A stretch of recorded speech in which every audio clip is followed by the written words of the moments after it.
असलामुअलैकुम, सत श्री अकाल, नमस्ते, आदाब। ਤੁਸੀਂ ਵੇਖਦੇ ਪਿਓ ਪੰਜਾਬੀ ਪ੍ਰਚਾਰ ਟੀਵੀ ਔਰ ਮੈਂ ਹਾਂ ਫੈਸਲ ਅਲੀ।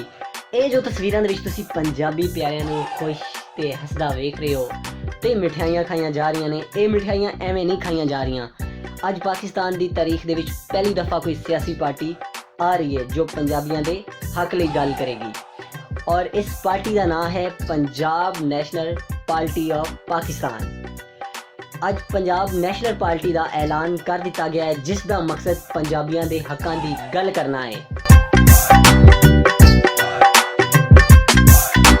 ਜੇ ਇਹ ਹੋਣਾ ਤੁਹਾਨੂੰ ਵੀ ਚੰਗਾ ਲੱਗਾ ਹੈ ਤੇ ਥੱਲੇ ਕਮੈਂਟ ਸੈਕਸ਼ਨ ਦੇ ਵਿੱਚ ਇਸ ਪਾਰਟੀ ਨੂੰ ਜੁਆਇਨ ਕਰਨ ਵਾਸਤੇ ਆਨਲਾਈਨ ਫਾਰਮ ਦਾ ਲਿੰਕ ਵੀ ਦੇ ਰਹੇ ਹਾਂ।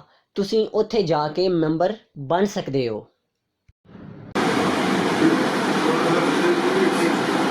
ਸਾਡੇ ਜੱਡੇ ਦੇ ਵਿੱਚ ਪਹਿਲਾ ਕਲਰ ਗ੍ਰੀਨ ਕਲਰ, ਸਬਜ਼ ਕਲਰ, ਇਹਦਾ ਮਤਲਬ ਜਿਹੜਾ ਦੋਸਤ ਲੈਣਾ ਚਾਹੇ ਪਾਕਿਸਤਾਨੀ ਜਿਹੜਾ ਇਹਨੂੰ ਕਿਸੇ ਹੋਰ ਰੰਗ ਦੇ ਵਿੱਚ ਲੈਣਾ ਚਾਹੇ ਉਹ ਤਾਂ, ਲੇਕਿਨ ਸਾਡੇ ਨੁਕਤਾ ਨਜ਼ਰ ਦੇ ਵਿੱਚ ਅਸੀਂ ਪਾਕਿਸਤਾਨੀ ਔਰ ਇਹ ਝੰਡਾ ਸਾਡਾ ਗ੍ਰੀਨ ਕਲਰ ਹੈ। ਔਰ ਪੰਜਾਬ ਦਾ ਜਿਹੜਾ ਹੈ, ਪੰਜਾਬ ਨੂੰ ਜਦੋਂ ਤੁਸੀਂ ਉੱਪਰ ਦੇਖਦੇ ਹੋ ਪੰਜਾਬ ਦਾ ਕਲਰ ਸਬਜ਼ ਔਰ ਇਹ ਸਬਜ਼ਾ ਪੰਜਾਬ ਉਹਦੇ ਨਾਮ ਤੋਂ ਇਹ ਜਿਹੜੀਆਂ ਪੰਜ ਲਹਿਰਾਂ ਇਹ ਜੋਗੀਆ ਕਲਰ ਦੇ ਵਿੱਚ ਬਣਾਈਆਂ ਜਾਂਦੀਆਂ। ਇਹ ਸਾਡੇ ਪੰਜ ਦਰਿਆ ਉਹਨਾਂ ਦੀ ਨਾਮ ਤੋਂ 1 2 3 4 5 ਇਹ ਪੰਜ ਜਿਹੜੇ ਜੋਗੀਆ ਕਲਰ ਦੇ ਨਾਮ ਪਹਿਲਾਂ ਇਹਦਾ ਜੋਗੀਆ ਕਲਰ ਇਹਦੀ ਬੜੀ ਸਿੰਬੋਲਿਕ ਇੰਪੋਰਟੈਂਟ ਹੈ। ਸੂਫੀਆ ਗੁਰੂਆਂ ਦਾ ਉਹ ਕਲਰ ਜਿਹੜਾ ਇਹ ਧਰਤੀ ਸਭ ਦੀ ਸਾਥੀ ਹੈ। ਮਜ਼ਹਬ ਆਪਣਾ ਆਪਣਾ ਹੈ। ਅਮਨ ਦੀ ਗੱਲ ਕਰੋ, ਸਾਰੇ ਇਨਸਾਨ ਬਰਾਬਰ, ਇੱਕ ਚੇਤਾ ਨਹੀਂ ਕਰਦਾ ਵੱਡਾ ਨਾ ਪਾਓ।